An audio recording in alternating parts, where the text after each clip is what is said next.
nalampasan niya yung threshold ng plunder. Kasi ang threshold ng plunder is 50 million pesos lang. Eh ano yung sa confidential funds niya? Sa confidential funds niya, 12 billion.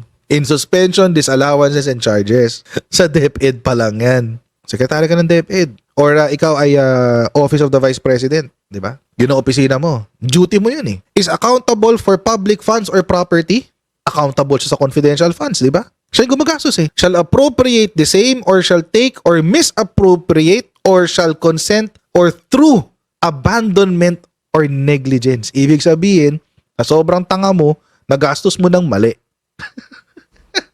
Bago tayo magpapabulag, lagi sinasabi ni Sarah, walang misuse of public funds. Okay, walang problema. There's no misuse of public funds. How? Paano? Paano mo nasabi na walang misuse of public funds eh hindi ka nga uma-appear sa mga hearing? Di ba? How can you say that? We don't know. Tayo mga Pilipino, hindi natin alam.